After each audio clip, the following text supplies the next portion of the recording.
So guys, pinagalo na natin, hindi ko na pinakita, pero pinagalo natin yung river sand tsaka yung pumice rock yan mga kabonsay. Yung puputulan na natin yan, magbabosa tayo guys. Babas tayo ng gan. Tawag dito. Babas tayo ng dahon. Ulit natin ang konti. Tapos tanggalin na natin yung mga sanga na hindi kailangan. Selection na rin natin yan guys. Okay, what's up mga kabonsay? Welcome po sa channel guys. Support this vlog dito ako sa bonsayan ko. So medyo matagal akong walang upload sa YouTube channel natin dahil sobrang busy tayo pag-gala-gala. At saka yung GoPro natin, itong ginagamit natin na GoPro na to ngayon. So nagluko nung nakaraan to. Kung napanood yung mga lumang video ko, 3 sunod data na video na para nagpuputol-putol siya kapag na-edit na. So hindi ko alam kung ano nangyari. So ngayon testingin natin ulit. So video natin ngayon tawag dito, mag-harvest tayo ng aking hibiscus Taiwan na nakatarim sa training pot. So ililipat natin ng training pot pa rin, pero paghiwalay na natin mga kabosay. O so guys, wag natin patagal na pasukan ng intro, kaya intro, pasok!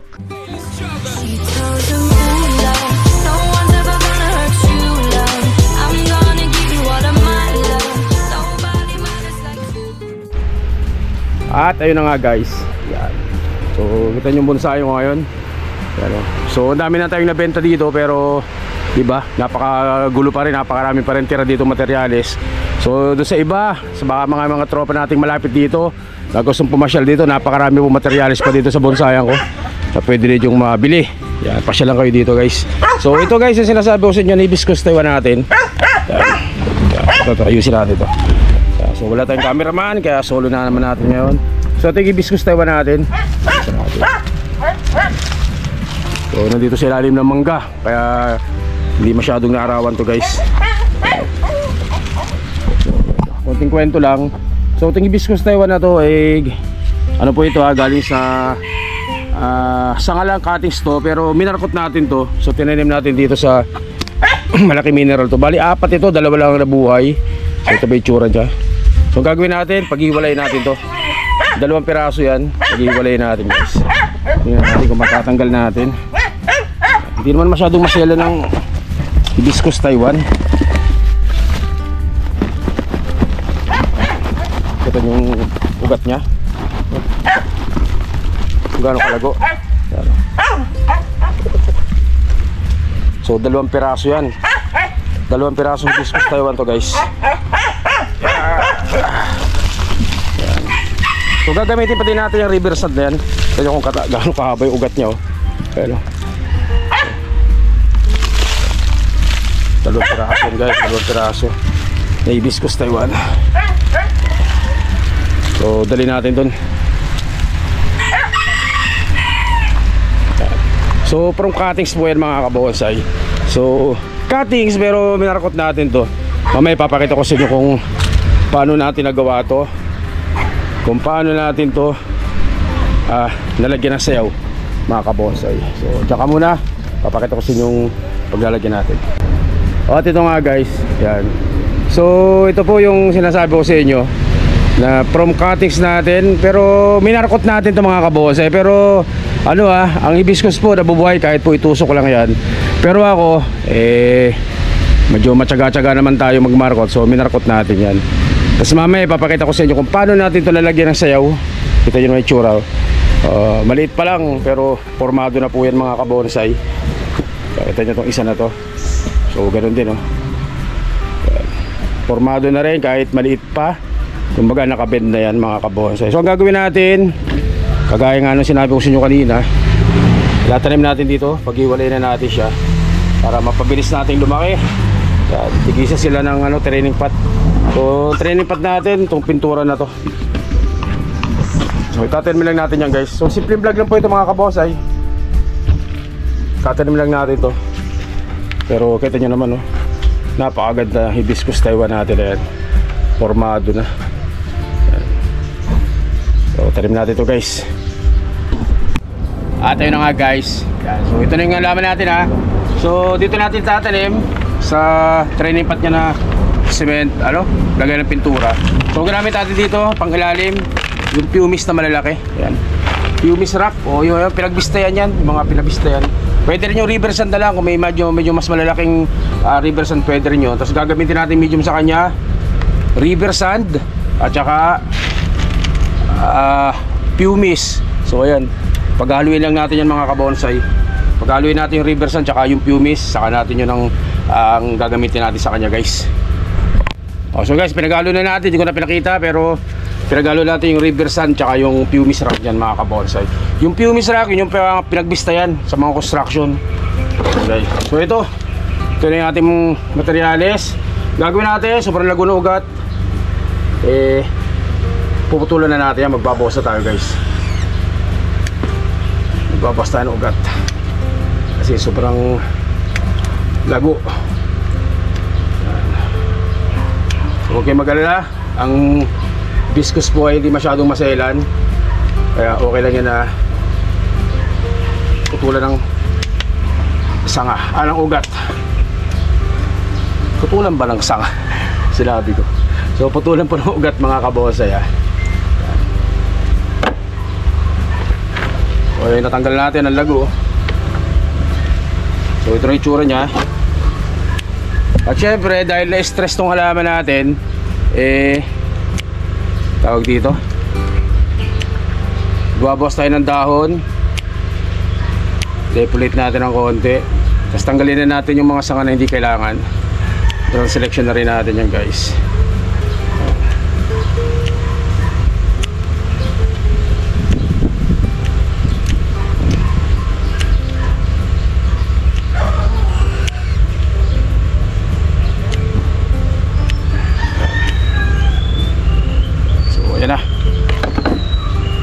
Kita nyo, maliit pa lang, may sayaw na. Ayan o, kita nyo, ganda ng itsura nito guys. So ito na magiging itsura nya.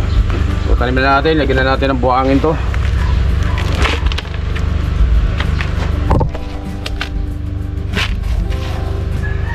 Pasensya na dun sa mga tropa natin na nag-aabang ng upload ko. Medyo natagalan talaga. So busy tayo kagagala. Nagka-problema pa itong GoPro natin. Okay guys, so yung ugat, saka na natin ayusin yan. Importante nito, babuhay muna natin yan mga kabonsay. Tapos mamaya ituturo ko sa inyo kung paano natin nagawa na lagyan ng sayo itong ating hibiscus. Ipapakita ko sa inyo kung paano ko ginagawa yan guys. Pero nasa mga lumang video ko na yan, hanapin nyo na lang doon. Pero papakita ko sa inyo mamaya kung paano natin nalalagyan ng sayaw kahit ganyan pangkaliit.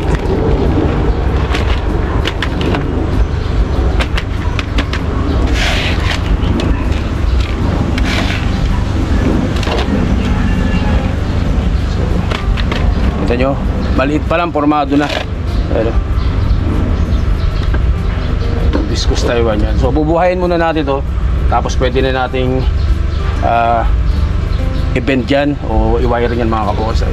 So ito isa, pakita ko rin yung isa para medyo mahaba ang upload natin ngayon kasi ilang araw, halos 1 month ata akong walang upload. So ito yung isa guys. So ganun din, bawasan natin ang ugat.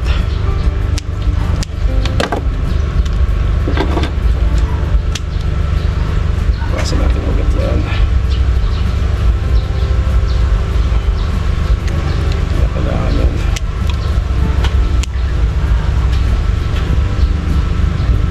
Malaki na to, pwede natin gamitin yan. Tanggalin na rin natin to guys. Malaki. Tinaralin natin yung mga silalim talaga.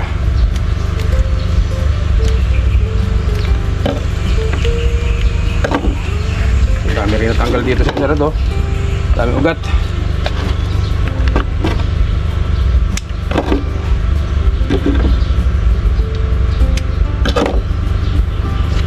So ito yung tsura nya.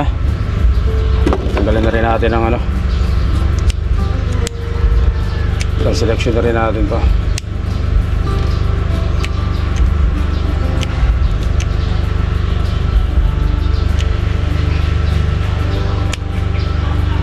Kailangan yan.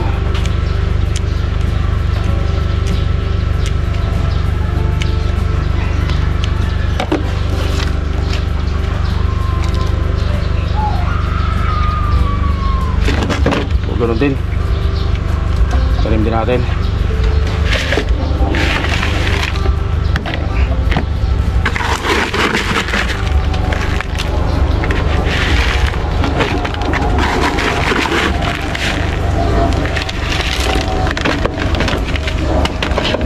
So kung walang pumice rack, pwede namang purong reversan dyan. Ako, purong reversan ang ginagamit natin.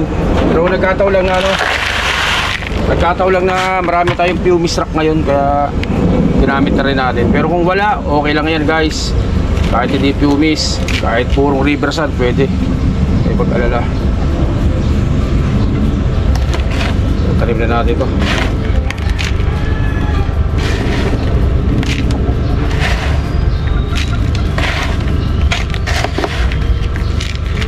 So marami akong hibiscus na ganito ang forma. Mga ground training, nakatanim talaga sa lupa. Naka-training pot pero yung ugat niya lumusot na sa lupa. Kaya parang naka-ground training na rin siya. So gagawin natin doon, kukunin na natin. Itatanim na natin isa-isa sa training pot para mabilis makapagbenta. Dahil ngayon po ay nag-uumpisa ng magtag-ulan, mabilis lumakas ang mga bonsai ngayon, ang mga halaman natin, ang mga materyales.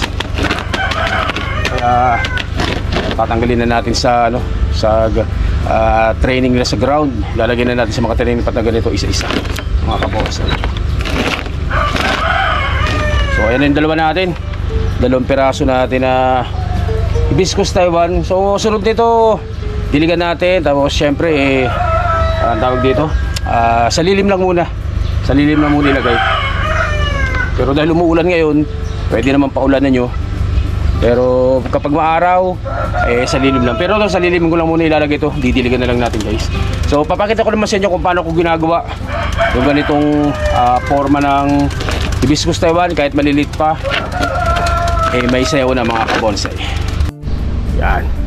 Punta natin yung ating mga tinitrain na hibiscus dito. Yan.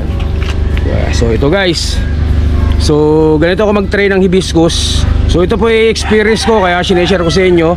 So yung iba, syempre iba style nila, pero ako ganito ang ginagawa ko mga kabonsai. Yan. So pero tayong bonsai dito na hibiscus, naka-training pot dyan, naka-rekta na rin sa lupa yan. Exposed roots natin na hibiscus. So ayan o, exposed roots na hibiscus, naka-train. So yung mga sanga, so ganyan na ginagawa ko. Yung malilit pa lang, binebed na natin. Kaya nilalagyan na natin sayaw. Tapos ang ginagawa ko dito, minamarkot ko to mga kabonsai. Yan. Pero ano lang po, disclaimer po sasabihin ko lang sa inyo na ang hibiscus Taiwan po kahit po hindi po i-markot, nabubuhay po yan. So ang ginagawa ko, minamarkot ko para siguradong mabuhay. So madali lang naman, babalatan nyo lang, lalagyan nyo na ng lupa, madali lang magmarkot. So ganoon ang ginagawa ko. Yan po, dito sa mismong mother plant, binebed na natin yan. Nakabed na po yan dito sa mismong mother plant nya kung saan natin kinuha. Tapos kapag medyo babao na yan, pag babao na yung wire, tawag dito, imamarkot na natin yan mga kabonsai. Mamarkot na natin yan. So ilan dito? Isa, dalawa, tatlo. So may tatlo tayo ditong nakabend, tatlo. Dito sa kabila meron din apat. Pero apat yan. So itong isa namatay, nabali yan sobrang bend ko masyado. So ito apat, lima. Ano, puro nakabend dyan. 5, 6, 7, 7.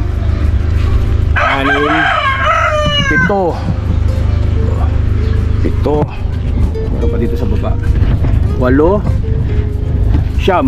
Ayan, 9. Dapat 10 ito kaso namatay yung isa. So ganyan po ako mag-train ng hibiscus Taiwan. Kung ang gusto nyo ibalubulok to talaga, medyo magandang sayaw, ganitong maliliit, binebed na natin yan. Tapos saka natin imamarkot, saka natin palalakihin. So kagaya nung nilipat natin sa training pot na yun mga kabonsai. Yan. So ayan po So ito po tinuturo ko dahil ito po ang ginagawa ko. Yan. Pero yung iba, syempre iba sila gumawa. So ako ganito ang ginagawa ko mga kabonsay. So ito natutunan din natin sa iba. So sineshare ko rin din sa inyo. Yan. So pinapakita ko sa inyo kung ano yung mga ginagawa natin dito sa bonsai natin. So ayan po guys. So papakita ko sa inyo yung iba pa na nagawa natin. Yan. Kasi hindi yata maabot. Sunod na lang siguro na vlog natin. Pakita yun. Papasilip ko na lang sa inyo. Ayan. So ayan pa guys, yung mga hibiscus natin, mga nakabend lahat yan. So yan po sinasabi ko sa inyo na naka-training pot yan, pero yung ugat niya ay lumusot na sa training pot nila. Kaya para naka-ground training na rin yan, para mas mabilis tumaba yung puno nila mga kabonsai. So yun guys, so sana po may natutunan kayo ngayon sa bago nating upload. So ang mga upload natin sa susunod, so papasyal pa ako dyan sa Bulacan. So baka may mapasyalan tayo dyan na bonsayan, kasi mag-garden visit tayo dyan sa Bulacan. Sa una-una ko pupuntahan dyan sa dyan sa ano tawag dito, Sapang Palay. So shoutout kay paring Asyong dyan sa Sapang Palay. Papasyal ako dyan sa kanila.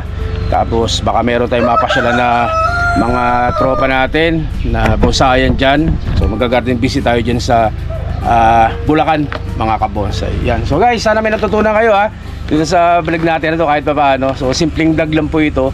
At saka ito po for sharing lang po itong ginagawa natin na to mga kabonsai, itong video natin na to guys. So guys, hanggang dito lang po muna. Stay safe syempre. God bless po mga kabonsai. Maraming salamat po sa inyo lahat. Thank you.